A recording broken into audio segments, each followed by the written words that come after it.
오늘 저는 축복의 사람이 되십시오 라는 제목으로 말씀 나누기 원합니다. 브리안의 아버지는 해군 장교였습니다. 아버지의 유일한 희망은 아들 브리안이 아버지의 뒤를 이어 해군 장교가 되는 것입니다. 그래서 아버지는 브리안에게 강한 훈련을 시키고 혹독하게 훈련을 하게 하고 부드러운 말은 금지하였습니다. 고등학교를 졸업 후 아버지의 기대대로 브리안은 해군에 입대합니다. 그러나 그는 명령 불복종으로 징계를 받고 급기야 군대에서 낙오되었습니다. 브리안이 해군에서 추방되었다는 소식은 아버지와의 관계에 치명타를 주었습니다. 그는 더 이상 아버지 집에서 환영을 받지 못했고 결국 집을 나가게 되었습니다. 그 브리안은 3번 약혼을 하였으나 3번 다 파혼을 하였습니다. 그에게는 자신감 결여와 마음에 늘 분노가 가득하였습니다. 그는 약혼을 파혼한 이후 상담을 통해 가족과의 정상적인 만남이 필요하다는 것을 알게 되었습니다. 그때 아버지가 심장마비로 죽어가고 있다는 소식을 어머니로부터 듣게 됩니다. 브리안은 아버지를 만나기 위해서 즉시 병원으로 달려갔습니다. 그는 병원 계단에 오르면서 희망에 부풀어 아버지와의 관계가 호전되리라 생각하였습니다. 브리안의 아버지는 그가 도착하기 몇 시간 전에 혼수 상태에 빠져 있었습니다. 그가 병원에 도착한 지 4시간 후 그의 아버지는 숨을 거두었습니다. 브리안은 아버지 가슴에 얼굴을 파묻고 아버지 일어나세요, 아버지 일어나세요 흐느껴 울었습니다. 그 애끓는 울음이 병원 복도를 가득 채웠습니다. 그는 영원히 아버지의 축복을 받을 수 있는 기회를 잃어버린 것입니다. 여러분, 사람은 누구나 주위에 있는 사람들에게 인정받고 싶어 합니다. 특히 자녀들은 부모의 칭찬과 사랑을 받고 싶어 합니다. 부모의 사랑을 풍성히 받은 사람은 자존감이 넘치는 인생을 살지요. 그러나 어릴 적부터 부모의 격려와 칭찬을 받지 못한 사람은 평생 애정결핍이라는 정서에 불구가 되어 매사에 사랑을 독차지하고 싶어하는 성격 장애를 일으키게 됩니다. 여러분이 부모입니까? 그렇다면 여러분의 자녀들에게 무엇보다 축복을 하십시오. 그 축복이 여러분의 자녀를 풍성한 삶을 살게 해 줄 것입니다. 유대인들은 오늘날 지금도 자녀들을 모아놓고 축복하는 시간을 갖습니다. 유대인들이 미국에서 2%밖에 되지 않는 소수의 사람이지만 그 3억 인구를 이끌어가는 리더로 살고 있고 좋은 대학의 20%에서 30%가 바로 유대인들이 교수로 있습니다. 미국의 대부분 부자 동네는 유대인들이 살고 있죠. 미국의 억만장자 중 3분의 1이 유대인들입니다. 유대인들이 세상에서 가장 부유한 민족으로 가장 큰 영향력을 끼치는 민족으로 사는 데는 여러 가지 이유가 있겠지만 그 중에 이 축복이 중요한 부분을 차지합니다. 그들은 매주 안식일이 시작되는 금요일 저녁에 가족과 함께 식사를 하고 서로를 축복하는 전통이 있습니다. 유대인 아버지는 제일 먼저 아내를 축복하고 그 다음 자녀들을 한 명 한 명 차례차례로 돌아가면서 축복합니다. 그들은 자녀들에게 하나님의 축복이 있기를 기도하고 그 다음 그 자녀들이 미래에 형통한 앞날이 열리길 축복합니다. 유대인들이 언제부터 이렇게 가족을 축복하는 전통을 가지게 됩니까? 유대인들의 조상 아브라함 때부터입니다. 유대인들을 우리는 히브리인이라고 부르지요. 성경에 히브리인이라는 단어는 아브라함에게 처음 사용됩니다. 창세기 14장 13절에 도망한 자가 와서 히브리 사람 아브라함에게 알리되, 히브리라는 말은 강을 건너왔다라는 말입니다.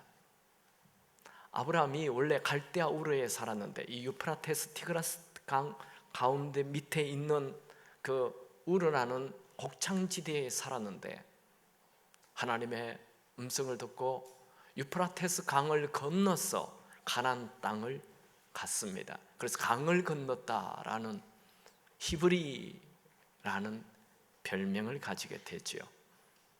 하나님은 노아의 10대 손 아브라함을 통해 새로운 히브리인의 역사를 쓰길 원하셨습니다. 하나님은 제일 먼저 아브라함에게 축복 선언을 합니다. 우리가 창세기 12장 1절에서 3절을 읽었는데 다시 복자를 주목하면서 한 번 더 읽어볼까요?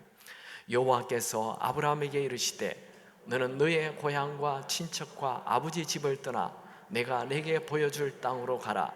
내가 너로 큰 민족을 이루고 내게 복을 주어 내 이름을 장대하게 하리니 너는 복이 될지라. 너를 축복하는 자에게는 내가 복을 내리고 너를 저주하는 자에게는 내가 저주하리니 땅의 모든 족속이 너로 말미암아 복을 얻을 것이라 하신지라. 하나님은 아브라함에게 큰 복을 주지요. 그리고 아브라함을 축복하는 사람은 그 사람도 축복을 해주시고 아브라함을 저주하는 사람은 그 사람도 저주하시겠다 말씀합니다. 그 말은 아브라함 너가 복의 근원이 된다라는 말입니다. 이 구절의 특이한 점은 아브라함 때문에 땅의 모든 족속이 복을 받게 된다는 거죠. 이 족속이라는 단어는 여러 가정을 얘기합니다. 하나님은 아브라함 한 명을 통해 모든 가정에 복을 주길 원하십니다. 이 약속 안에는 아브라함의 씨 예수 그리스도를 통하여 모든 족속, 모든 가정이 복을 받게 된다는 예언이 내포되어 있습니다. 하나님이 일하시는 가장 중요한 대상은 가정입니다. 하나님이 아브라함 한 명을 통해 가정을 축복할 계획을 가지고 있는 반면 사탄은 반대로 모든 가정을 저주할 계획을 가지고 있습니다. 아브라함은 그의 나이 75세에 하나님이 주시는 이 축복 선언으로 말미암아 그의 인생은 전혀 새롭게 다시 시작됩니다. 복의 근원이 되리라 라는 이 말은 그에게 큰 자존감을 주었습니다. 그래서 그는 그 말대로 복의 근원으로 살았습니다. 그는 조카 롯이 전쟁으로 인하여 전쟁 포로가 되어 끌려갔다는 말을 들었을 때 자기 집에 있는 식솔들을 데리고 그곳을 따라가서 소돔 사람들 포로 롯을 포함한 이 소돔 성에 있는 사람들 포로된 그들을 다 구출해냅니다. 그러니까 아브라함은 소돔 사람들에게 축복이 되었죠.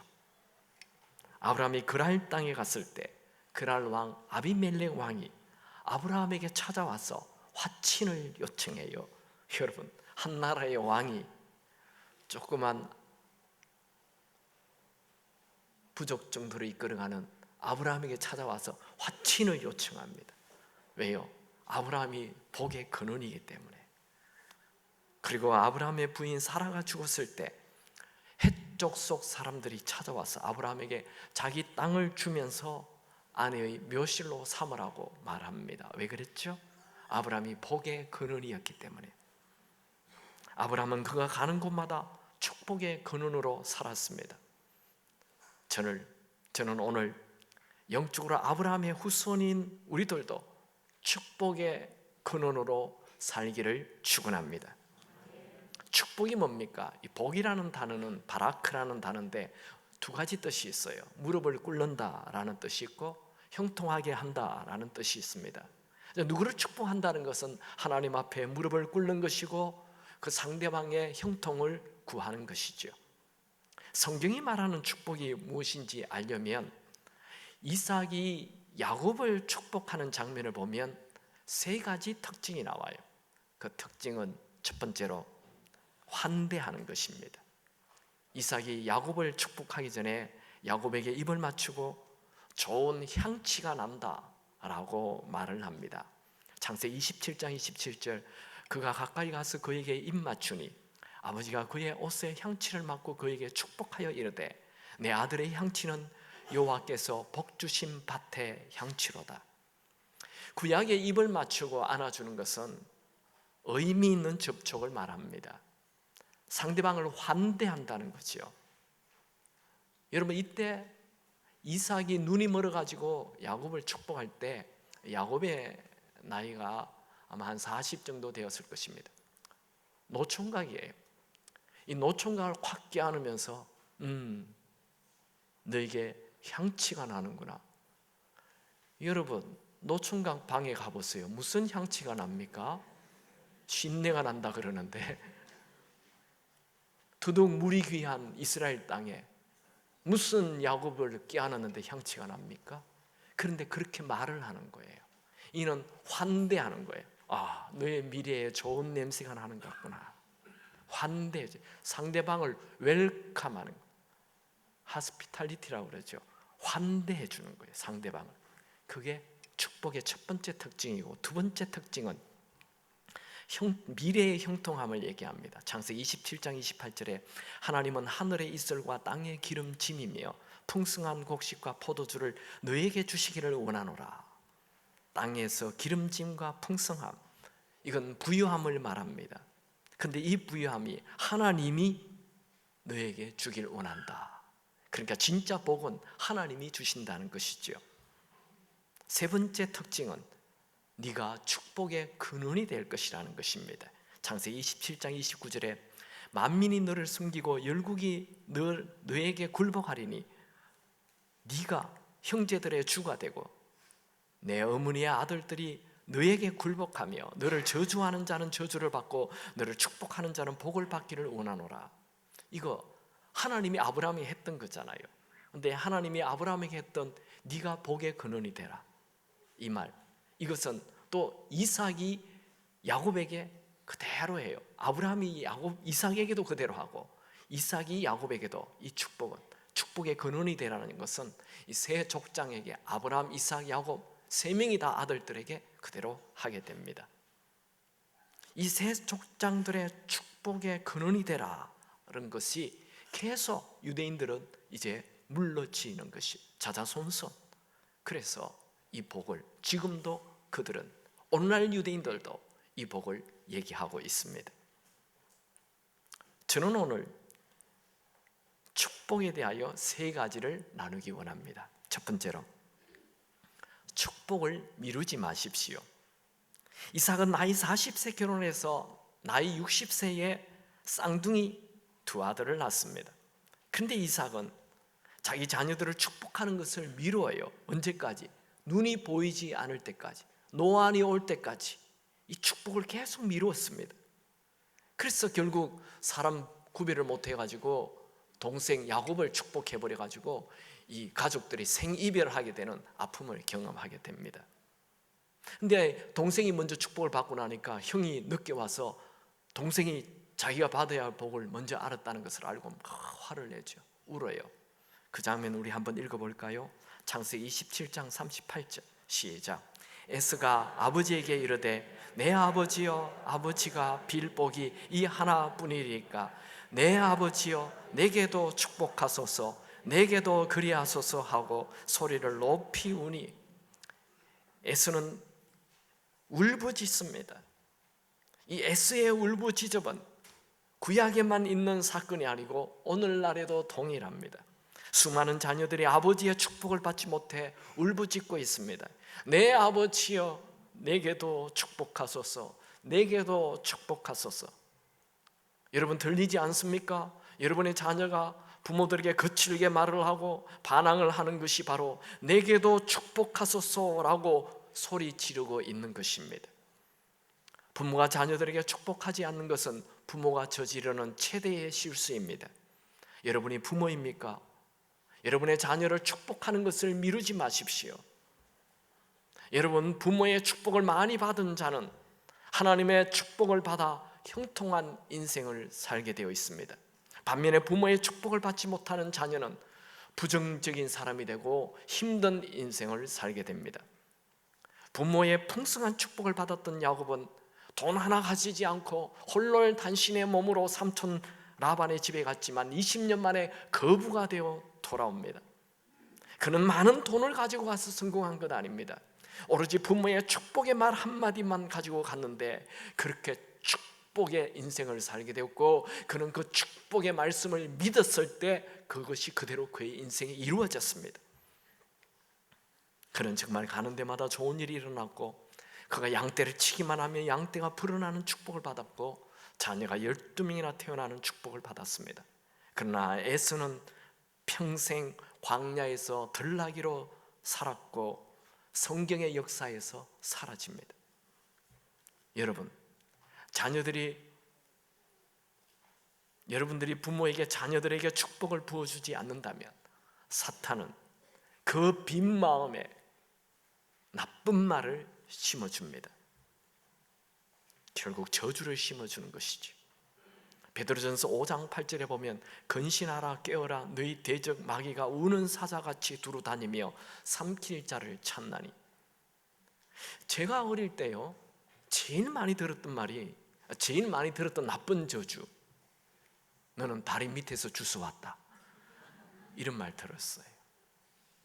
요새는 그런 얘기하는 부모들이 없는데 우리 어릴 때는 왜 그런 말을 하는지 저는 그 말 듣고 굉장히 마음이 아팠어요. 아주 어릴 때. 제 친구 엄마가 그러는 거예요. 네 다리 밑에서 주 쏘는 거 내가 봤다. 그래가지고 제가 더 슬펐다는 거 아니에요. 근데 제가 조금 커서 보니 우리 오형제 중에 우리 아버지하고 똑같이 생긴 사람이 바로 저예요. 그래서 그 쓸데없는 말이라는 걸 알았어요. 그거 알기까지 얼마나 많이 마음의 불안 속에 살았습니까? 여러분, 하나님은 우리에게 언제나 자존감을 주는 말씀을 합니다. 이사야 43장 1절에 야곱아 너를 창조하신 여호와께서 지금 말씀하시느니라. 이스라엘아 너를 지으신 이가 말씀하시느니라. 너는 두려워하지 말라. 내가 너를 구속하였고 내가 너를 지명하여 불렀나니 너는 내 것이라. 이사야 43장 4절에 네가 내 눈에 보배롭고 존귀하며 내가 너를 사랑하였은즉 내가 너 대신 사람을 내게 주며 백성들이 내 생명을 대신하리니. 이사야 44장 24절에 너의 구속자여 모태에서 너를 지으신 나 여호와가 이같이 말하노라. 이사야 49장 1절 여호와께서 태에서부터 나를 부르셨고 내 어머니의 복중에서부터 내 이름을 기억하셨으며.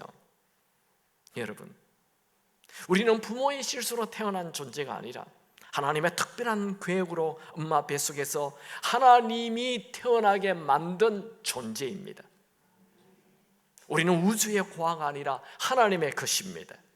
이 얼마나 안정감을 주는 말씀입니까? 또 우리에게 너는 보배롭고 존귀한 자라고 말씀하시니 얼마나 자존감을 주는 말씀입니까? 그리고 하나님은 언제나 우리와 함께 하신다 말씀하시지요. 히브리서 13장 5절에 그가 친히 말씀하시기를 내가 결코 너희를 버리지 아니하고 너희를 떠나지 아니하리라 하셨느니라. 이런 말씀은 우리에게 큰 평안을 줍니다. 그런데 사탄은 우리에게 저주의 말을 퍼붓죠. 너는 버림받은 자다. 너는 부모의 실수로 태어난 자다. 너 같은 자는 태어나지 말았어야 했어. 너는 쓸모없는 자야. 이런 부정적인 저주를 심고 자존감을 흔들고 불안함을 심어줍니다. 부모가 자녀들에게 하나님의 은혜로 축복을 주면 기쁨, 감사, 화평, 기대, 평안, 행복이 넘치지만 부모가 자녀를 축복하지 않으면 그 빈 마음에 사탄이 와서 가라지를 뿌려요. 불안, 우울, 두려움, 불평, 시기, 반항의 싹이 나게 만듭니다. 여러분 집에 있는 화초에 깨끗한 물을 주면 잘 자라죠. 근데 오염된 폐수를 주면 곧 시들고 말라 죽게 됩니다.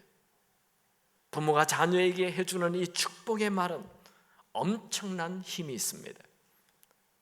혹시 나는 그동안 자녀를 축복하지 못했다는 분은 낙심하지 마십시오. 오늘부터라도 축복을 하시면 됩니다. 축복의 힘은 굉장합니다. 축복은 모든 저주를 순식간에 사라지게 만듭니다. 아브라함이 75세까지 그냥 그렇고 그런 인생을 살았는데 하나님이 그에게 75세에 축복 선언을 하자 그날로부터 아브라함의 인생은 완전히 다른 인생을 살고 말았죠. 여러분, 축복을 미루지 마십시오. 부모의 특권입니다. 자녀에게 축복의 말을 하시기 바랍니다. 두 번째는 축복을 자주 하십시오. 하나님은 아브라함을 부르자마자 큰 민족을 이루고 복의 근원이 되리라 하는 이런 축복 선언을 하시죠. 그리고 아브라함이 실수할 때마다 나타나셔서 계속 너와 함께 하겠다 축복의 말씀을 하십니다. 야곱은 요셉이 태어날 때 기뻐하였어요. 이 기뻐한다는 게 이게 환대예요. 환대. 그게 축복입니다. 그리고 야곱 그는 자기 아들 요셉이 불러서 그 당대 최고의 왕 바로 왕을 만나러 갑니다. 노인 촌부가 시골에서 살다가 그냥 그 당대 최고의 왕 바로 왕을 만나자마자 그는 왕을 축복합니다. 와, 대단하죠? 그리고 그가 죽기 전에 12아들을 모아놓고 차례차례로 다 축복하고, 특별히 요셉에게는 너는 너의 가지는 담장을 넘어가게 될 것이다, 그런 축복을 합니다. 믿음의 조상 아브라함, 이삭, 야곱 중에 축복의 대가는 야곱입니다. 하나님은 이 축복이 몸에 배어있는 이 야곱을 통해 이스라엘이라는 민족을 시작하게 합니다. 야곱은 약복강에서 이름을 이스라엘로 바꾸죠. 이 이스라엘의 야곱의 12아들이 이스라엘의 12지파가 됩니다. 여러분, 우리는 어떤 때 축복해야 합니까? 우리도 유대인들처럼 최소한 한 주에 한 번은 축복을 해야 합니다. 아니, 매일 축복해야 합니다. 축복은 자주 할수록 좋습니다. 특별히 꼭 축복해야 하는 때는 아기를 임신했을 때와 사춘기 나이에 있는 그 사춘기 아이들을 꼭 축복해야 합니다. 첫 번째, 태안에 있는 아기를 축복하는 것은 아주 중요합니다. 하나님은 우리가 어머니 태안에 있을 때 복중에 태어나기 전에 이미 아시고 계획하셨다 말씀하셨습니다. 우리도 아기가 태어나기 전에 축복으로 시작하고 임신이 되면 태중에 있는 아이를 특별히 더 축복해 주어야 합니다. 요즘 엄마들이 이 태교에 관심이 많아요. 그래서 아기를 가지면 뭐 음악도 듣고 그렇게 한다고 해요. 근데 음악 듣는 것보다 더 중요한 것은 그 아기를 축복해 주는 것입니다. 그거 알까요? 다 압니다. 성경적 근거가 있습니까? 네, 있죠. 예수님을 임신한 마리아가 자기보다 먼저 임신한 엘리사벳 할머니를 찾아가서 만났는데 엘리사벳 태안에 있는 아기 요한이 뛰었다라고 기록하고 있습니다. 이것은 태안에 있는 아기도 좋은 사람을 만나는 것을 알고 축복해 주는 것을 안다는 얘기입니다. 두 번째, 사춘기에 있는 자녀들을 꼭 축복해야 합니다. 사춘기 때는 자신의 정체성 혼란 때문에 고민이 많은 시기입니다. 요셉은 17살 때 부모를 떠나 애굽의 노예로 팔려갔습니다. 그러나 그는 정체성 문제로 갈등하지 않습니다. 그가 노예로 살면서도 절망하지 않고 희망을 가지고 계속 믿음을 가지고 살았던 이유는 그의 어린 시절에 그와 함께 하였던 이삭 할아버지의 축복 때문입니다. 그의 나이 12살 정도 때에 동생 베냐민이 태어날 때 어머니 라헬이 죽었습니다. 요셉은 일찍 어머니가 죽고 슬픔에 빠져 있자 이삭 할아버지가 다가와서 말동무가 되어주지요. 이삭 할아버지, 말만 꺼내면 얘기하는 한 사건이 있어요. 그것은 아브라함 할아버지가 자기를 모리아산으로 데려가서 꽁꽁 묶어놓고 칼로 죽여냈던 이 엄청난 사건을 말씀합니다. 만날 때마다 그 얘기예요. 할아버지들의 특징, 했던 얘기 계속하는 거예요. 그리고 그 말의 결론이 항상 똑같아요. 결론이 뭡니까? 손자 요셉아, 아무리 어려운 순간에도, 아무리 이해할 수 없는 순간에도 하나님이 함께 하심을 끝까지 믿어야 돼. 내가 이해할 수 없는 상황이 있어도 그때도 하나님은 살아계셔. 내가 죽는 줄 알아서, 정말 꼼짝없이 죽는 줄 알았어. 그런데 하나님이 마지막 순간에 나타나셨지. 그리고 나를 살려주셨어. 이 믿음, 이게 요셉 믿음의 뿌리가 되고 축복이 되었습니다. 다윗은 10대 나이에 사무엘 선지자가 찾아와서 자기에게 기름을 붓고 축복을 해주었습니다. 그것이 다윗 인생의 평생을 좌우하는 결정적인 사건이 됩니다. 다윗은 아무리 큰 위기가 와도, 아무리 동굴로 들로 산으로 도망 다니는 비참한 생활을 무려 13년 동안 하였지만, 여러분 생각해 보세요. 10대 나이에, 그 다윗도 한 17살 정도에 그런 일이 일어나는데 10대 나이에 그냥 나이 30까지, 17살부터 나이 30대까지 그냥 공부도 안 하고 학교도 안 다니고 계속 들로 산으로 도망만 다니면 무슨 생각을 하겠습니까? 내 미래는 어떻게 되는 거야? 내 인생은 어떻게 되는 거야? 내가 이렇게 도망만 다니다가 내 인생 끝나는 거 아니야? 충분히 절망할 수밖에 없는 상황이지만, 그러나 그는 사무엘이 그에게 와서 축복 선언, 축복을 해줬기 때문에 이 축복을 붙잡고 13년 후에 왕으로 세워집니다. 축복이 있는 사람은 절대로 망하지 않습니다. 여러분 혹시 10대 자녀를 두고 있습니까? 그 자녀를 축복하십시오. 그 자녀의 학교 성적이 중요한 것 아닙니다. 그 자녀의 행동이 중요한 것 아닙니다. 하나님은 우리를 축복하는 근거를 우리의 행동에 두지 않았어요. 하나님의 성품에 두었어요. 로마서 5장 8절, 우리가 아직 죄인 되었을 때에 그리스도께서 우리를 위하여 죽으심으로 하나님께서 우리에 대한 자기의 사랑을 확증하셨느니라. 우리가 착하게 살 때가 아니라 우리가 죄인 되었을 때에 하나님은 그냥 우리가 하나님의 자녀라는 것 때문에 우리를 축복해 주시고 사랑해 주십니다. 여러분, 여러분의 자녀들 그냥 축복해 주시고 사랑해 주시기 바랍니다. 이 축복하는 것은, 특별히 자녀를 축복하는 것은 어떤 특별한 시기가 있는 것 아닙니다. 수시로 하면 좋아요. 하나님은 매 순간 우리를 축복하시죠. 꽃 한 송이도 하나님의 축복입니다. 시원한 바람도 하나님의 축복입니다. 물 한 컵도 하나님의 축복입니다. 우리도 하나님의 자녀로 하나님처럼 매 순간 축복하는 자로 살아야 합니다. 축복에는 삶을 변화시키는 능력이 있습니다. 특별히 부모의 축복은 자녀의 인생에 깊은 영향력을 끼칩니다. 대부분 부모들은 자녀를 축복하기보다 잘못을 꼬집고 나무라는 말을 더 많이 합니다. 너의 성적이 왜 이 모양이냐? 너의 방이 돼지 우리냐? 동의하는 분이 많군요. 도대체 너는 뭐 하나 제대로 하는 것이 없어. 이런 말은 자존감을 무너뜨립니다. 이런 말에 사탄이 끼어듭니다. 저주가 되죠. 여러분, 이런 말들을 축복의 말로 바꿔보십시오. 아들아, 너에게는 꿈이 있지. 꿈을 향해 살아라. 방이 어지럽습니까? 하나님은 질서의 하나님이시란다. 방도 치워야지. 애가 아무것도 안 하고 성적이 엉망이라고 그냥 포기하고 입을 뒤집어 쓰고 있습니까? 넌 무엇이든지 할 수 있다. 하나님이 너와 함께 하신다. 아빠는 너를 기대한단다. 여러분, 자녀를 문제아라고 말하지 말고 하나님이 쓰시길 원하는 인물이라는 것을 말하십시오. 저는 우리 자녀들에게 자주 이런 말을 합니다. 너희들에게는 하나님의 호의가 따라다니고 있기 때문에 너희들의 인생은 잘 되게 되어 있어. 부모님들이요, 사탄의 메시지를 담은 저주를 말하지 말고 하나님의 메시지를 담은 축복을 말하십시오. 글을 하나 읽겠습니다.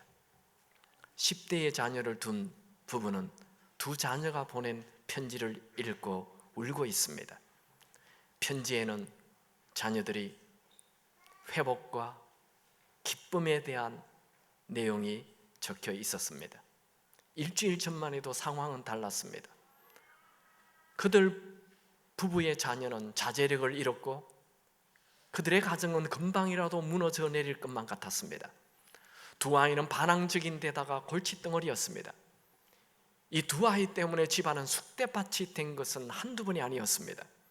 부모와 자녀의 관계는 다 깨어졌고 부모와 자녀의 관계는 마치 원수처럼 되어버렸습니다. 그 부부는 교회에 억지로 참석하여 축복에 대한 설교를 듣게 되었습니다. 그들은 축복으로 자녀의 관계가 회복될 수 있다는 희망을 가지게 되었습니다. 전에는 그들이 상담가를 찾아가서 자신들의 아들이 얼마나 나쁜지를 반복해서 말하곤 하였습니다. 그러나 이제는 그 아들을 욕하는 대신 축복해 주기로 하였습니다. 화를 내며 마구 쏟아대는 말 대신 사랑과 축복의 말을 하였습니다. 처음에는 힘들었지만 계속 축복하였습니다. 그들은 자녀를 안아주고 축복의 말을 해주었습니다. 그 후로 아이들이 조금씩 변하기 시작했습니다. 자녀들의 태도가 달라지고 학업 성적이 향상되었습니다. 집안은 점점 평안해졌습니다. 그들은 전쟁이 끝났음을 알았습니다. 축복이 가정에 임하고 있었습니다. 나아가 자녀들도 다른 사람들을 축복하는 자로 변화되었습니다. 그날 자녀들의 편지는 아버지와 어머니를 향한 사랑의 내용을 담고 있었습니다. 자녀들의 마음이 변한 것이죠. 그들은 부모의 사랑에 감사했고 자신들을 포기하지 않으신 좋으신 부모님들에게 감사를 드렸습니다. 한때는 반항적이기만 했던 자녀들이 다시 가정으로 돌아왔습니다. 이 모든 일이 겨우 일주일 만에 이루어졌습니다.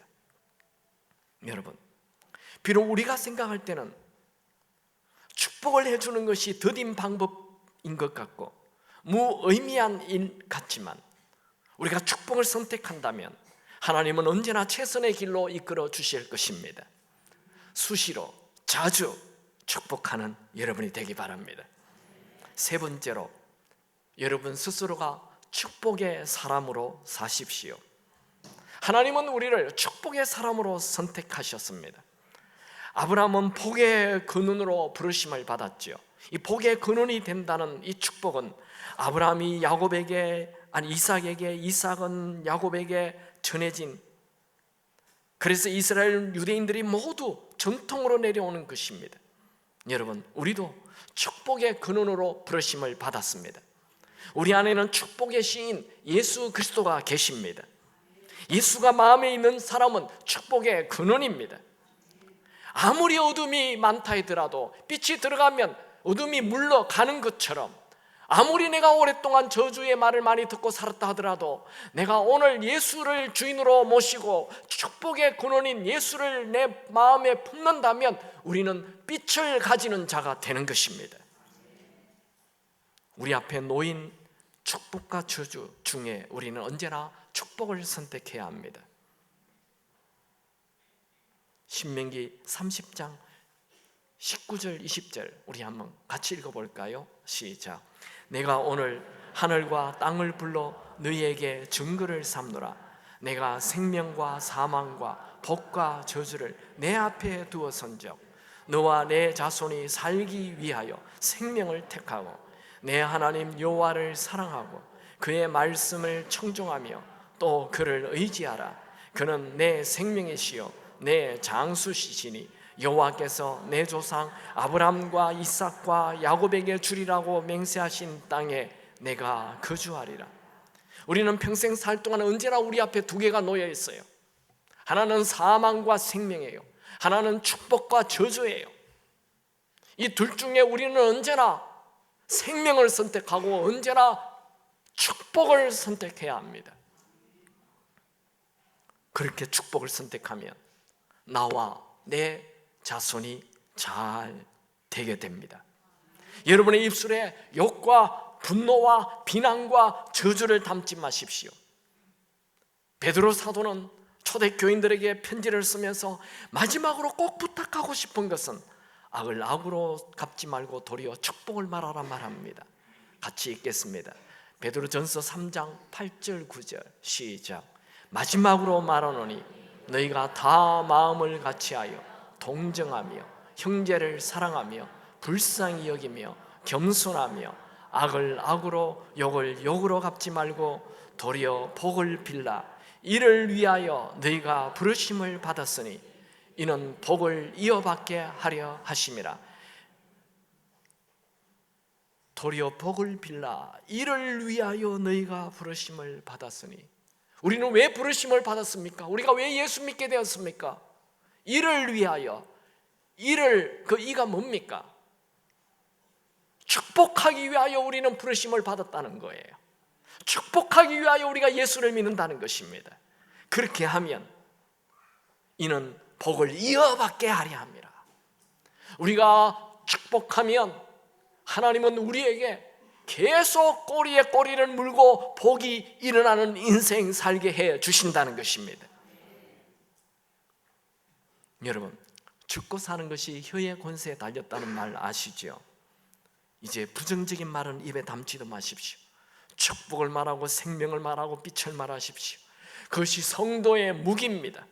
내 머리로 이해가 되지 않아도 괜찮아요. 내 감정적으로 축복하고 싶지 않아도 축복을 선택하십시오. 그러면 하나님은 원수의 목전에서도 상을 베풀어 주신다. 원수의 목전에서도 진수성찬을 베풀어 준다는 것이죠.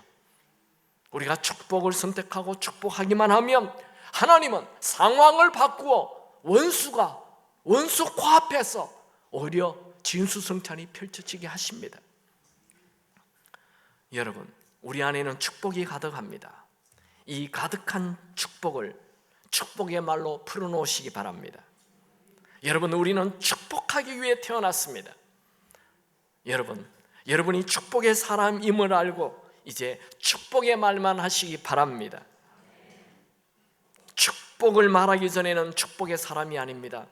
축복의 말을 하면 할수록 더 많은 축복이 흘러나올 것입니다. 여러분, 우리는 화내고 분노하며 살도록 창조되지 않았어요.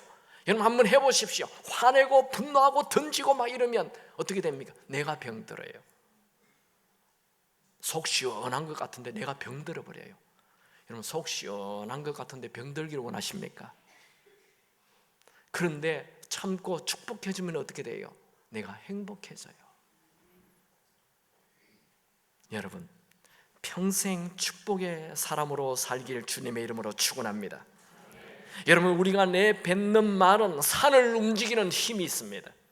그러니 틈만 나면 축복을 말해야 합니다. 특별히 자녀들에게는 비난을 말하기 전에 비난을 말하기보다 그들의 미래에 축복을 말하십시오. 이것은 자녀에게만 해당되는 게 아니에요. 부부 사이에도 해당이 돼요.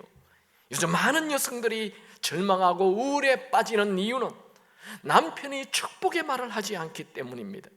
남편들이요, 아내를 축복하십시오. 아멘이 없죠. 아내들이요, 배 나온 남편을 축복하십시오. 축복이 있는 곳에 축복이 흘러나와 차고 넘치게 됩니다. 그리고 여러분 자신에게도 축복하십시오. 하나님이 나를 보고 기뻐하신다. 하나님은 너무 좋으신 분이시다. 나는 패배자가 아니라 승리자다. 나에겐 좋은 일이 기다리고 있다. 나는 축복받은 자이다. 여러분, 여러분의 가족과 친구, 교우들에게 축복의 말을 하십시오. 그리고 여러분의 미래에 대해서도 축복의 말만 하십시오. 여러분은 축복의 사람으로 태어났습니다. 아멘입니까? 오늘 메시지를 들으면서 나는 너무 가족을, 자녀들을 축복하지 못했구나. 그렇게 낙심하지 마십시오. 그렇다면 제가 지금 설교를 잘못한 거예요. 여러분에게 결국 낙심을 준 거잖아요. 또 어떤 분은 나는 우리 부모에게 너무 축복받지 못해 살았구나. 그렇게 부모를 원망하지 마세요. 그러면 제가 지금 설교를 잘못한 거예요. 여러분, 과거는 중요하지 않습니다. 부모가 축복을 많이 해주지 않아도 괜찮습니다. 오늘 주님께서 나를 축복의 근원으로 쓰시길 원한다는 이 말씀을 붙잡으시기 바랍니다. 이 말씀을 믿으시기 바랍니다. 지금 하나님의 음성을 들으십시오. 내가 주님께 마음을 열면 원래 축복의 모습으로 하나님은 당장 회복시켜 주십니다. 여러분, 우리는 축복의 사람으로 지원받았습니다. 여러분 안에는 축복의 DNA, 축복의 근원인 예수님이 계십니다. 여러분, 내가 축복의 사람이 맞다면 아멘 외치시기 바랍니다. 나는 이제 축복의 사람으로 살겠다는 분은 아멘과 함께 박수를 치시기 바랍니다. 아멘, 아멘, 아멘, 아멘. 한 복창합시다. 나는 축복의 사람으로 창조되었습니다. 나는 평생 축복하며 살겠습니다. 나는 내 주변 사람을 다 살리겠습니다. 지금 옆 사람에게 한번 축복해 보십시오. 당신은 보기 좋은 사람입니다. 당신에게 놀라운 미래가 기다립니다. 올해 장가 갈 것입니다. 올해 시집 갑니다. 하나님 당신 쓰기를 원합니다. 하나님은 당신을 보호하십니다.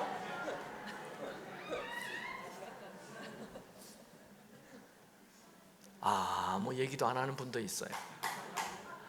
여러분 안에 있는 축복을 풀어놓으시기 바랍니다. 축복하십시오.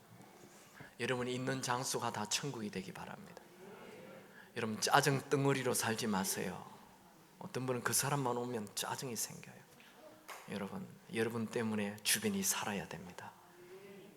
여러분 때문에 여러분 가정이 살기 바랍니다. 여러분 때문에 우리 교회가 살기 바랍니다. 여러분 때문에 셀이 살기 바랍니다. 우리 한번 기도하는 시간을 가집시다. 하나님 아버지, 내가 평생 이제 축복의 사람으로 살게 하옵소서. 내 입술에서 불평과 원망과 저주가 나오지 않게 하옵소서. 내 입술에 파수꾼을 세워 주옵소서. 평생 축복하는 자로 살게 하옵소서. 그리고 지금 또 여러분의 자녀를 축복하십시오. 기도로 축복하십시오. 하나님, 내 남편을 축복합니다. 내 아내를 축복합니다. 우리 세론을 축복합니다. 지금 기도하시기 바랍니다. 다 같이 기도하겠습니다.